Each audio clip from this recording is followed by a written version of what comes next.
Hi, I'm Mike Gridley. Welcome to PowerBoat Television. One of my favorite pastimes as a boater is exploring and cruising around new waters, having a great adventure over a few days. Well, you don't have to have a cruising boat to do that. Any boat will do. Any size will do. So this week on the show, we're going to head to the Kawartha Lakes, stay here at Viamede Resort, and explore the local waters for a few days using a rental boat from Town & Country Marine, a Monterrey 214 SS. When we arrived, we were just in time to help launch our boat and secure it on the resort's docks with the other rentals. After checking into our rooms, I met up with Ben Salmon to learn more about the resort. So Viamede's a beautiful resort on Stoney Lake. We have about 40 accommodations. We have 2,000 feet of waterfront and 165 acres of land. We actually have 3 restaurants here, a very casual restaurant, the Boathouse Pub. We have 1885, which is our main dining room, which is a little bit more formal. And then we have our fine dining restaurant, the Inn at Mount Julian, which is a historic restaurant where we do 7-course tasting menus as well. The rooms, depending on the season and whether it's weekend or midweek, start at about $150 in the off season and start about $250 in the summer. We have the deluxe rooms. We also have cottages, which go anywhere from 1 bedroom to 3 bedroom, and those start at about $250 and go all the way up to about $500. We get a lot of boat traffic from the lake, both small tin boats as well as just bow riders and similar boats. We do have great docking facilities where they can pull up and just kind of stay for the afternoon. We also sell day passes if you're just looking to pop in and spend the afternoon. And of course the restaurants are open.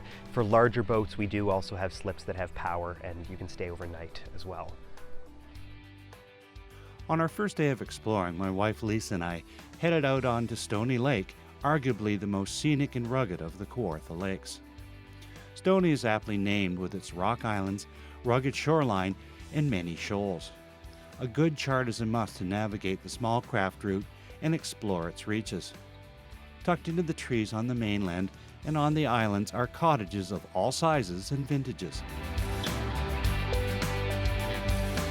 The lake also has other resorts like the Irwin Inn and some interesting stopovers like Crow's Landing. At Crow's Landing, there are public docks, and it's a short walk up the road to the Stoney Lake Market. Inside is a wonderful general store with everything imaginable and more, from staples to treats, dairy and deli. And more includes interesting finds and art in the loft studio. But what we had come for was some food and refreshment. Having enjoyed lunch, we headed back out on the water to enjoy a cruise to the islands and Boshing's Channel, again heading for our next landfall of McCracken's Landing. Being midweek following Labor Day, we were enjoying being one of the few boats on the water. As we cleared Juniper Island, not a boat could be found at the public docks at the end of the island. Not having been on Stoney Lake since 2007, I was pleasantly surprised by the changes on shore at McCracken's Landing as we approached. The old Choate supply store that had dated back to 1897 has been replaced with a new building, complete with a lighthouse. Here you'll find the new store, a restaurant, and a great view out over the marina in Stoney Lake. Leaving Stoney Lake, one of my favorite stops is at the end of Clear Lake. While running down the lake, you will be amazed by some of the cottages. After winding your way up the river, you'll find the Young's Point Lock and the old lockmaster's house that is now home to the Lockside Trading Company.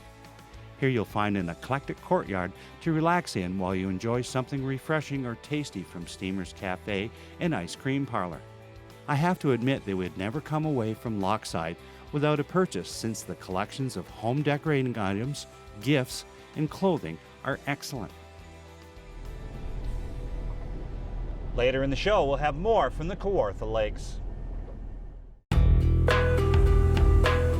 On this, our second day on the Kawarthas, we headed west on Stoney Lake, threading our way through the islands and past the most challenging area on the lake, a passage called Hell's Gate. Not only is this area heavily shoaled, it is the intersection of 3 routes, and as you pass from one to the other, red markers switch sides. Once clear of the hurricane, the lake opens up a bit, and in short order, we were just off Burley Falls.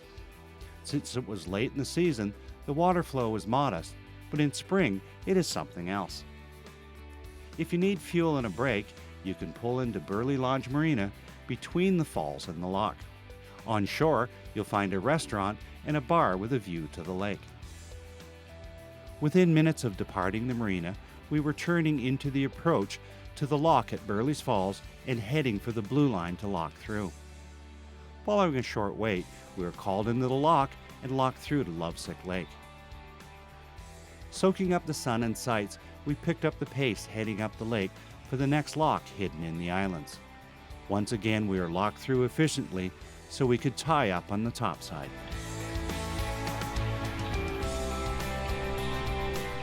As you're touring this area of the Kawartha Lakes, there is one place you do have to stop, and that's right here at Lovesick Lock. It's one of my favorite locks on the entire system.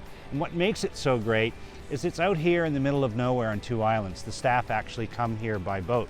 There's no highways, there's no sound of cars, there's just the sound of the water coming off the dam and through the rapids and the wind in the trees. It's a great place to relax, walk around and enjoy for a while before you continue your tour. Departing Lovesick, we were soon clearing the islands on Lower Buckhorn Lake and cruising into the open waters of Deer Bay, making a side trip for lunch. The white building of Beechwood Resort was easy to spot from the water, and soon we were docked and headed ashore for lunch. Beechwood is a classic Kawartha's family lodge, a great place to stay while exploring the local waters. The lodge is comfortable with a variety of accommodations, and the dining at Frederick's is first rate. After a great lunch, we headed up Lower Buckhorn past Reach Harbor Marina, searching for the gallery on the lake.